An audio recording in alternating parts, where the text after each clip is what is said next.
Hello friends, मैं मीनू राठौड़ आपका स्वागत करती हूँ आपके अपने चैनल पर। और आज हम पढ़ने वाले हैं हिंदी साहित्य का एक इम्पोर्टेंट टॉपिक आदिकाल। आप सबको पता है कि हिंदी साहित्य के उद्भव में, आदिकाल के उद्भव में क्या परिस्थितियाँ रही। अगर आप उन परिस्थितियों को पढ़ चुके हैं तो आगे हम चलेंगे, और अगर आपने उन परिस्थितियों को नहीं पढ़ा है तो एक बार आप उन परिस्थितियों को पढ़ सकते हैं, परंतु उनमें से क्वेश्चन बनने की संभावना बहुत कम रहती है। क्वेश्चंस नहीं बनते हैं कि क्या परिस्थितियां रही। तो आज हम आदिकाल के वीर गाथा काल को पढ़ने वाले हैं। आप सबको पता है कि प्राकृत की जो अंतिम अवस्था थी वहां से हिंदी साहित्य का उद्भव माना जाता है। अब आप ये कहेंगे प्राकृत की अंतिम अवस्था कैसे, तो आप सबको पता है कि हिंदी साहित्य का उद्भव होने से पहले सबसे पहले हमारे यहाँ वैदिक संस्कृत थी। वैदिक संस्कृत के बाद संस्कृत आई, वैदिक संस्कृत के बाद संस्कृत, संस्कृत के बाद पाली, पाली के बाद प्राकृत, और प्राकृत से हम कह सकते हैं कि प्राकृत की अंतिम, हम कह सकते हैं जो सीढ़ी थी, वहां से हिंदी साहित्य का उद्भव माना जाता है।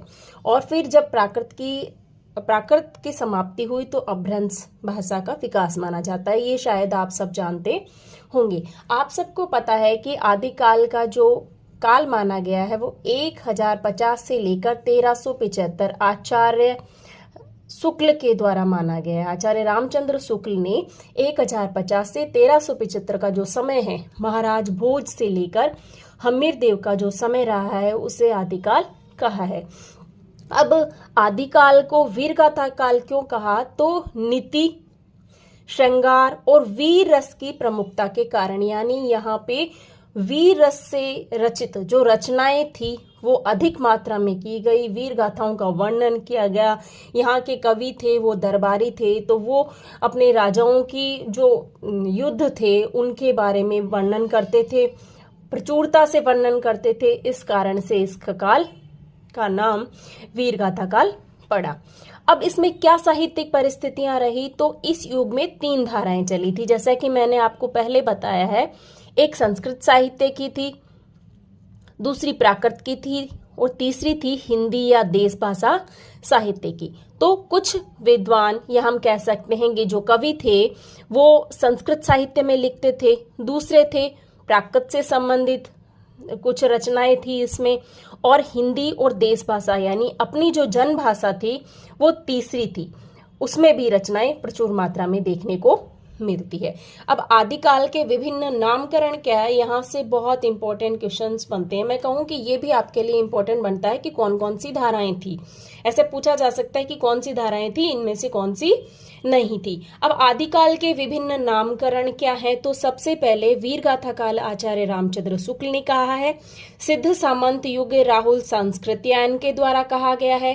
चारण काल ग्रियर्सन के द्वारा, संधि काल और चारण काल डॉक्टर रामकुमार वर्मा ने कहा है। बीज वपन महावीर प्रसाद द्विवेदी के द्वारा, प्रारंभिक काल मिश्र बंधुओं के द्वारा कहा गया है। आदिकाल हजारी प्रसाद द्विवेदी के द्वारा, आधार काल सुमन राजे के द्वारा, जय काल रमाशंकर शुक्ल रसाल के द्वारा, और वीर काल विश्वनाथ प्रसाद मिश्र के द्वारा कहा गया। ये बहुत ही इंपॉर्टेंट है, मैं कह सकती हूँ वेरी वेरी इंपॉर्टेंट है। इससे क्वेश्चंस रही। तो आप सबको पता है कि आश्रयदाताओं की प्रशंसा, ऐसा क्यों, क्योंकि जो दरबारी कवि थे, जहाँ जिन राजाओं के दरबार में रहते थे उनकी बढ़ चढ़कर प्रशंसाएं करते थे। इसमें ऐतिहासिकता का अभाव था। वीर गाथात्मक प्रवृत्ति यानी वीरों की गाथाएं गाई जाती थी। वीर रचित रचनाएं अधिक थी। युद्धों का सजीव वर्णन किया जाता था कि जो कवि थे, लेखक थे, वो वहीं जाकर युद्धों को देखकर उनके बारे में वर्णन करते थे। श्रृंगार भावना का प्राधान्य रहा है। नृत्य, नीति, श्रृंगार, इसका प्राधान्य इस युग में रहा है। प्रामाणिकता में संदेह, तो ये बहुत इंपॉर्टेंट पॉइंट है, क्योंकि प्रामाणिकता में संदेह का कह सकते हैं कि आपने जैसे पृथ्वीराज रासो पढ़ा है, तो उसमें अलग अलग विद्वान, किसी ने इसे प्रमाणिक माना है, किसी ने अप्रमाणिक माना है, किसी ने अर्ध प्रमाणिक माना है। तो इस प्रकार से इसमें प्रामाणिकता पे संदेह किया जा सकता है। विद्वानों ने तो उसे जाली ग्रंथ तक साबित कर दिया। जनजीवन का चित्रण का अभाव इसमें देखा जाता है।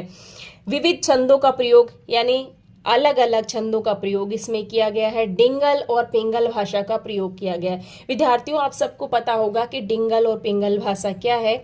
अगर नहीं पता तो मैं इसका अलग से एक वीडियो आपको बता दूंगी। अलंकारों का स्वाभाविक प्रयोग से तात्पर्य है कि साधारण जो अलंकार थे यानी अतिरंजनापूर्ण ना करके साधारण अलंकारों का प्रयोग किया गया था। इसमें राष्ट्रीय दृष्टिकोण का अभाव था, यानी राष्ट्रीयता से रचित कविताएं बहुत कम थी, या हम कहें कि ना के बराबर मान सकते हैं। रासो काव्य परंपरा का इसमें बहुत बढ़ चढ़कर वर्णन किया गया है। लौकिक साहित्य भी प्रचुर मात्रा में था और भाषागत वैशिष्ट्य था इसमें, यानी भाषाओं का बहुत अच्छे से वर्णन किया गया है। अलग अलग भाषाओं का भी प्रयोग किया गया है। कल्पना का प्राचुर्य था, यानी जब वीर गाथाओं की आश्रयदाताओं की प्रशंसा करते थे तो उसमें अतिशयोक्तिपूर्ण वर्णन किया गया था उन कवियों के द्वारा। अब अपभ्रंश साहित्य जब हम पढ़ते हैं तो अपभ्रंश नाम सबसे पहले वल्लभी राजा धारसेन द्वितीय के शिलालेख में उसके पिता गुहसेन को संस्कृत प्राकृत तीनों का कवि माना जाता है। पुरानी हिंदी की काव्य भाषा का ढांचा सोरसेनी प्रसूत अपभ्रंश या कहें ब्रज और खड़ी बोली का था। स्वयंभू को हिंदी का प्रथम कवि रामकुमार वर्मा ने माना है। ये इंपॉर्टेंट है, पूछा जा सकता है कि स्वयंभू को हिंदी का प्रथम कवि किसने माना है, तो रामकुमार वर्मा ने माना है, जो कि अपभ्रंश के प्रथम कवि थे। 8वीं शताब्दी के आसपास हम देखें तो ये विद्यमान थे और जैन परंपरा के प्रथम कवि भी माने जाते हैं। तो स्वयंभू बहुत इंपॉर्टेंट हो जाते हैं आपके लिए। स्वयंभू के ग्रंथों के बारे में देखें तो पौमचर्यु, ऋण्मयचर्यु, स्वयंभू छंद ये थे। अपभ्रंश का वाल्मीकि स्वयंभू को कहा जाता है।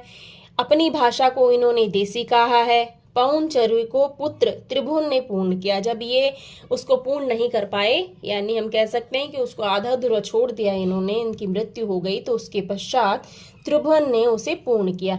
ये जैन परंपरा के प्रथम कवि माने जाते हैं। द्वितीय कवि हम मानते हैं पुष्पदंत, जिन्हें पुंड कवि भी कहा जाता है। इन्हें भाषा की या हम कहें भाका की जड़ कहा जाता है। इनकी उपाधियों में अभिमान मेरु, काव्य रत्नाकर, कवि कुल तिलक, महापुराण में इन्होंने 63 यानी 63 महापुरुषों का जीवन चरित्र का वर्णन किया है। इनकी रचनाएं 63 महापुरुष गुणालंकार है।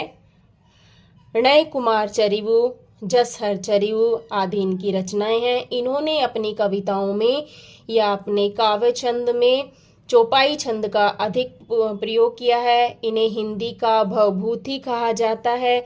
शिव सिंह सैगर ने इनको प्रथम कवि माना है अपने शिव सिंह सरोज के अंतर्गत। अब हम पढ़ते हैं धनपाल को।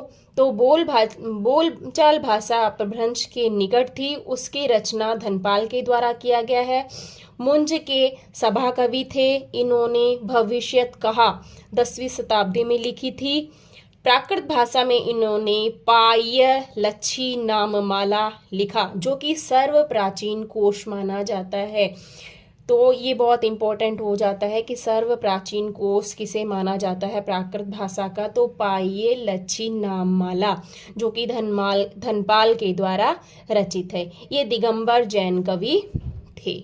आपको पता है दिगंबर जैन कवि वो होते हैं दिगंबर जो वस्त्र धारण नहीं करते, चारों दिशाओं को ही अपना वस्त्र समझते हैं। अपभ्रंश के प्रमुख कवियों के रूप में अगर हम देखें तो स्वयंभू, पुष्पदंत, धनपाल, अब्दुल रहमान, सहरपा और हेमचंद्र को माना जाता है। Thank you friends.